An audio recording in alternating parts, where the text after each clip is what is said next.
The probably best and most expensive smartwatch I've ever tested so far is the Garmin Fenix 7.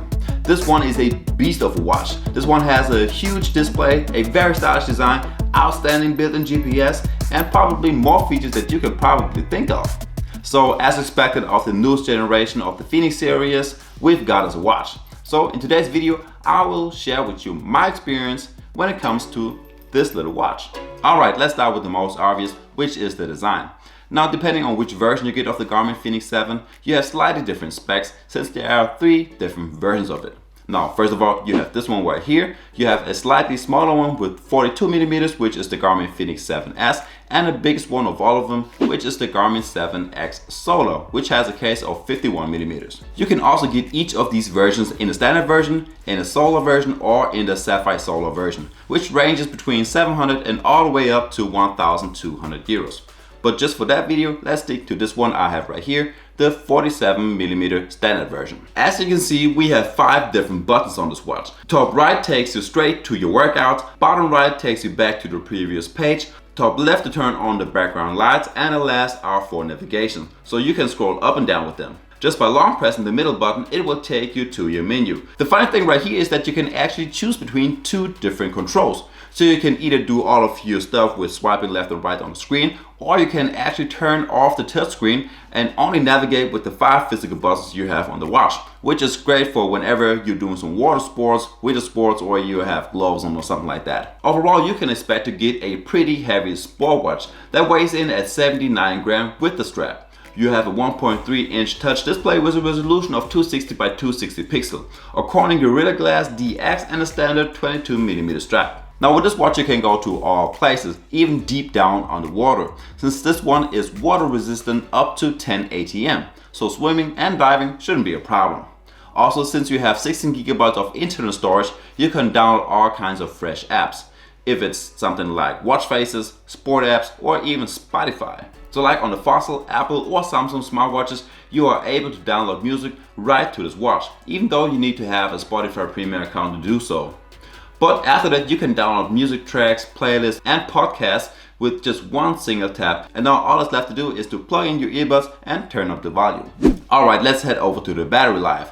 And I think this watch has the best battery life out of all the smart and sport watches, if we exclude the solar watches, since they basically never run out of battery life. Overall, you can expect to get like 18 days, which seems about right to me. If I have all of my features turned on, I get like 16, which is still very good. Overall, I'm already happy to get like 2 to 3 days out of my smartwatches. Huawei watches tend to do a little bit better with up to 10 days, but 18 days are just crazy good.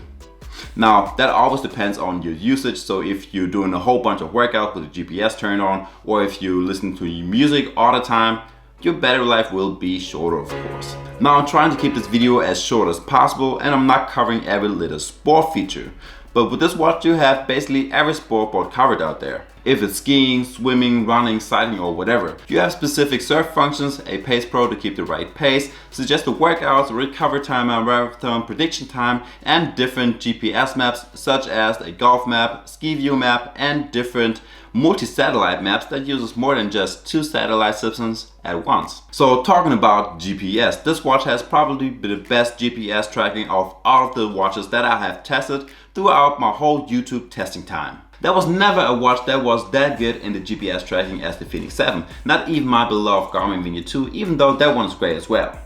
Now back to the sport modes. Each of these sport modes are customizable, so you can create your own data screen over in the settings.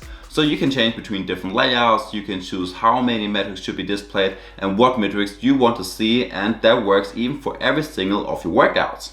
You also have safety features like the incident detection for whenever you get hurt on one of your hiking tours and you need help, and you have alerts, for example, if you hit a certain pace, distance, or time, or heart rate. As for the health features, the Fenix 7 tracks basically everything, starting with your heart rate 24/7, and it even tells you whenever you are having a very high or very low heart rate. On default, this watch tracks your blood oxygen level only during the night, and if you are willing to spend a little bit more of your battery life, you can even set it to track your SpO2 level the whole time, just like your respiration rate, stress level, and skin temperature. Just like all of the other Garmin devices, you also get to know your body battery and rather good sleep tracking. Now on the watch itself, you already see a lot of metrics like when you fall asleep and wake up, deep and light sleep, as well as your REM and awake time, and a small analysis of your sleep. If we check out the sleeping stats in the app, we additionally see our respiration rate, SpO2 level, and movements during the night in a nice little graph. Alright, let's get over to your notifications, and you're a little bit limited when it comes to that. Now, don't get me wrong, you get just about every notification that you would normally get on your smartphone as well, and you can even quick reply to them. But you cannot type your own message or use a speak to dictate feature like we get on other smartwatches. By the way, in the Garmin Connect app, you can even customize these quick responses to fit your type. Now, when it comes to watch faces, I think we are well equipped. Now, you can always download some more from the Garmin Connect store, but just by default, we already have a big variation of different watch face styles. Starting from simple ones with just basic metrics, all the way up to some watch faces that are packed with metrics, and all of them are actually customizable too. So depending on the watch faces you are on, you can change the background, accent color, change the metrics that are displayed, or the layout in which they are presented. It's all up to you.